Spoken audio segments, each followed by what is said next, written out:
네, 안녕하세요. 우리 신앙 이야기의 박PD입니다. 오늘은 천자문 읽기 11번째 시간, 문명의 첫 단추를 달리다 라는 내용으로 함께 읽어보도록 하겠습니다.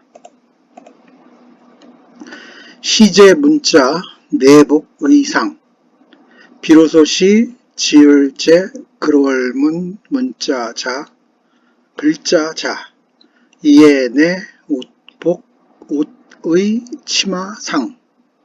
비로소 문자를 만들고 이에 옷을 입었다. 이렇게 해석합니다. 비로소 문자를 만들었다 함은 삼왕오제의 시대에 이르러 비로소 처음 문자를 만들었다 함이니 이로써 인간은 정신문명을 시작하게 되었습니다. 이에 의상을 입었다 함은 또 이때에 이르러 처음 격식에 맞게 옷을 지어 입었다 함이니 이로써 물질문명이 발전하고 인간의 세상에 상하의 질서가 엄격해졌음을 말한 것이다.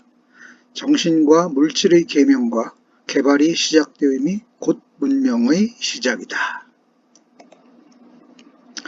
앞의 구절 용사화재 조간인황에 등장했던 고대의 지도자들이 한 일을 구체적으로 설명하는 부분입니다. 시는 비로소 처음이라는 말이고 제는 만들었다는 말이니 시제는 전에 없던 것을 이들이 최초로 창조하였음을 말합니다.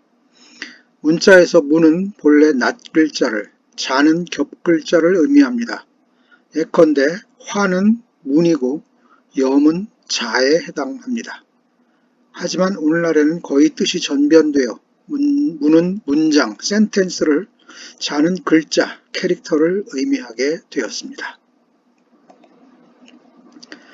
내는 흔히 우리말 이해로 번역됩니다.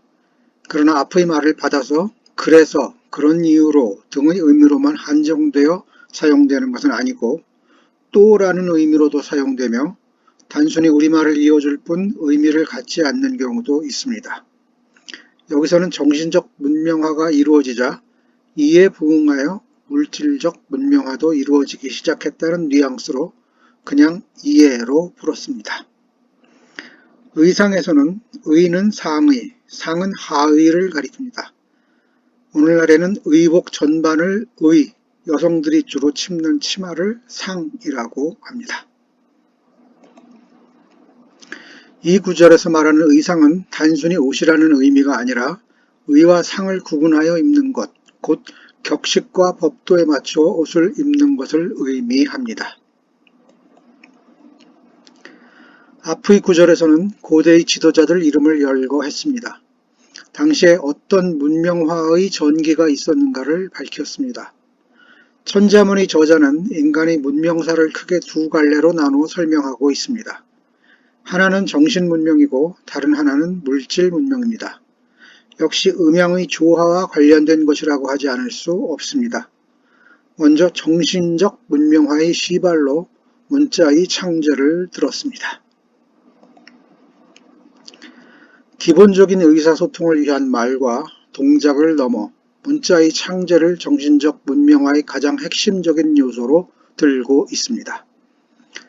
이어 물질적 문명화의 시발로 의복을 입게 된 역사를 들었습니다. 의복의 발명이 문자의 창제보다 뒤에 왔음을 말하는 것은 아닙니다. 옷이 먼저지 문자가 먼저일 수는 없습니다. 그럼에도 의상보다 문자를 앞세운 것은 정신문명을 물질문명보다 강조하기 위함이요. 의상 또한 단순히 추위와 더위를 막아주는 의복의 의미가 아니라 격식을 갖추어 입는 복식을 의미하기 때문입니다. 이런 정신문명과 물질문명의 두 갈래 문명화가 시작됨으로써 사람들은 마침내 본격적인 문명사를 시작하게 되었다는 것이 천자문 저자의 결론이라고 할 수 있겠습니다. 어찌 보면 창세기의 야훼가 인간을 위해 옷을 지어 입혔다는 내용에 대한 새로운 해석으로 읽을 수도 있겠습니다. 동서양의 해석의 차이가 이렇게나 다르게 나타나고 있습니다.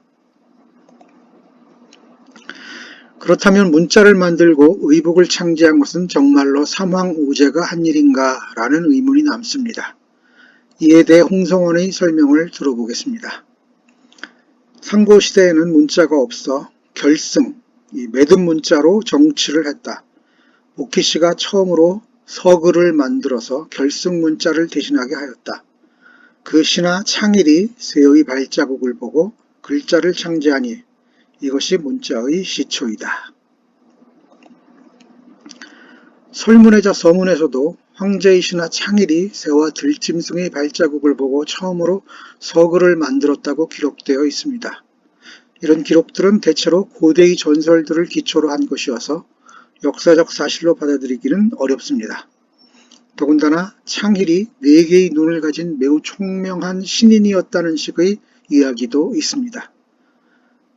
후대의 고고학적 연구들 또한 한 개인의 힘으로 문자를 만들어 썼다는 설을 부정하는 경향입니다. 다만 창일이 문자 성립에 많은 부분 기여를 했다는 점은 인정되고 있습니다. 창일이 어느 시대 사람이냐는 점도 홍성호는 복귀씨 시대로 보고 있으나 설문회자를 비롯한 다른 기록들에서는 황제의 신하였다고 전합니다. 그렇기에 크게 삼왕오제 시대를 벗어나지 않는다고 보면 될 것입니다. 오늘날에는 서글과 글자의 의미에 대한 논란이 많으나 여기에서는 생략하겠습니다. 이 논란에서 한자의 동의적 창제설이 야기되기도 합니다. 우리가 아는 사실과 어긋나는 일들이 있을 수 있다는 정도로만 알고 넘어가겠습니다. 이제 물질 문명에 관한 이야기 중 의식주 가운데 먹거리와 주거의 문제는 문명화의 문제에 있어서는 상대적으로 뒷전이라는 것입니다. 다른 동물들도 먹는 문제와 잠자리 문제는 스스로 해결하기 때문입니다. 문명화의 핵심은 의복의 문제와 관련된다는 것입니다.